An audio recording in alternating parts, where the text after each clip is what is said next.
जगतगुरु शंकराचार्य अविमुक्तेश्वरानंद सरस्वती ने आज सूरजमल जोहारमल सांगानेरिया धर्मशाला में पत्रकारों एवं श्रद्धालुओं को संबोधित करते हुए कहा कि पूरे भारत में जाकर गोध्वज प्रतिष्ठा कर गोवध रोकने के उद्देश्य से हमारी यह भारत यात्रा है।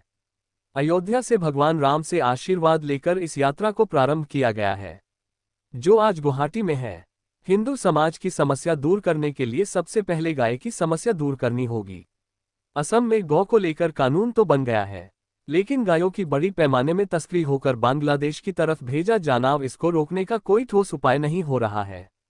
हमारे देश में कई राज्यों में गोवध निषेध कानून लागू है, लेकिन ये गोवध रोक नहीं पा रहा है, क्योंकि यह गोवध निषेध कानून नहीं है, बल्कि गोवध स्थल निषेध कानून है।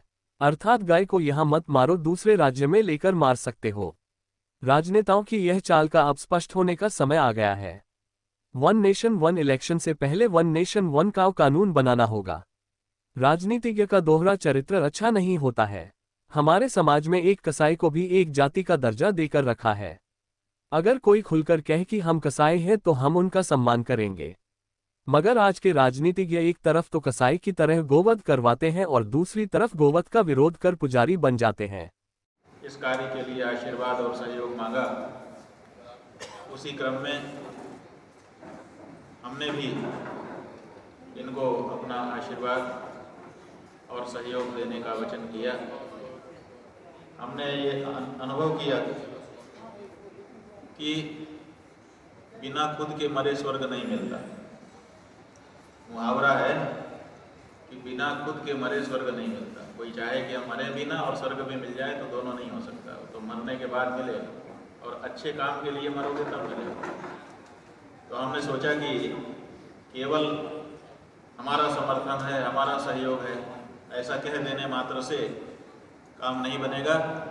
इसीलिए हमने स्वयं आगे आकर के गौ माता की जो बात हमारे पूर्वजों की छूटी हुई है और जिससे सारा हिंदू समाज कलंकित और दुखी है, उस बात को पूरा करने के लिए काम करने का निर्णय लिया।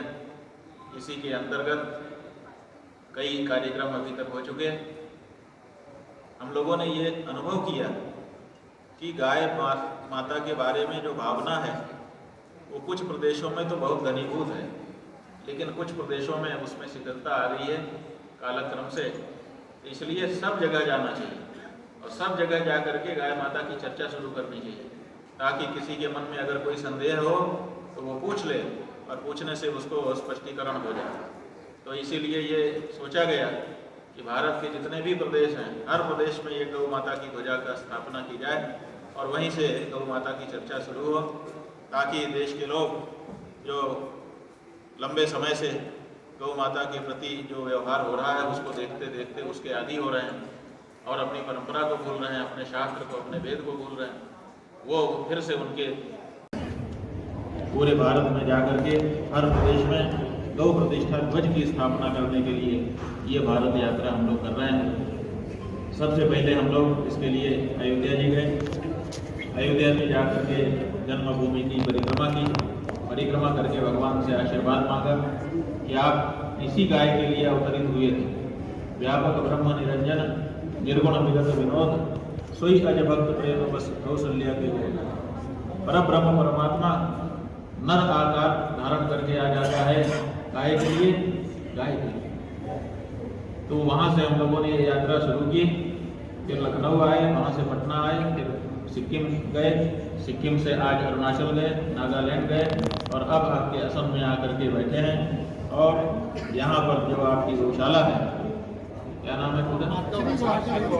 श्री गुवाहाटी गौशाला, उसी के प्रांगण में बड़े उल्लास के साथ गोयनका जी और उनके सब सहयोगी वहाँ पर उपस्थित थे, गोपाल मणि जी भी थे, सब लोग। हम लोगों ने आज असम में गौ प्रतिष्ठा ध्वज की स्थापना कर दी।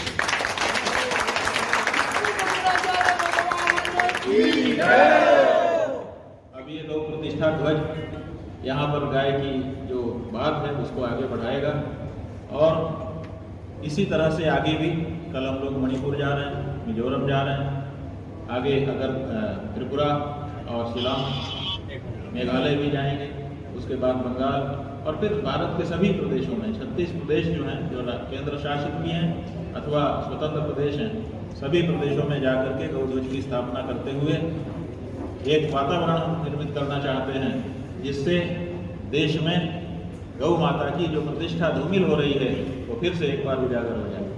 उनको नई प्रतिष्ठा नहीं देना, उनको तो प्रतिष्ठा हमारे पूर्वजों ने पहले से दे रखी है, बस वो जो प्रतिष्ठा उनकी थी वो पुनः प्रतिष्ठित हो जाए, क्योंकि बीच में 1000 साल की गुलामी से हम बहुत कुछ भूल गए, बहुत कुछ हमारे दिमाग में उतर गया।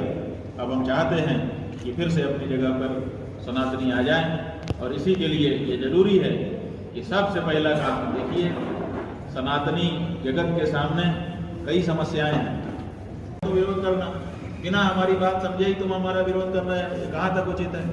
तो हमने जो पुलिस वाले बीच में आए थे कि बड़ा विरोध है, आप उठ जाइए, नहीं जाइए, हमने कहा भैया कौन विरोध कर रहा है? हमारा तो कोई विरोध नहीं कर रहा है। बोले स्टूडेंट यूनियन के लोग कर रहे हैं। हमने कहा स्टूडेंट यूनियन तो कॉलेज परिसर में होता है, यूनिवर्सिटी में होता है, उनका काम वहाँ पे है, हमारा विरोध क्यों कर रहे हैं? अपने कॉलेज में कोई अव्यवस्था है उसकी बारे में चर्चा करें अपने कुलपति से, अपने प्रिंसिपल से, इसके लिए स्टूडेंट यूनियन होती है। तो पुलिस वालों ने बताया नहीं, हमारे प्रदेश में स्टूडेंट यूनियन और चीज़ों में भी भाग लेता है। हमने कहा भाई ठीक है, हम तो यही समझते थे कि स्टूडेंट यूनियन है तो स्टूडेंट्स के लिए काम करती होगी, बाकी के लिए क्यों बोलेगी? फिर हमने कहा कि ठीक है, वो उसके जो लीडर हो उनको आप बुलाइए, हम उनसे बात करना चाहेंगे, आए वो स्वागत करके बात करेंगे, हम उनको कोई दबाएंगे नहीं, धमकाएंगे नहीं, कुछ नहीं करेंगे।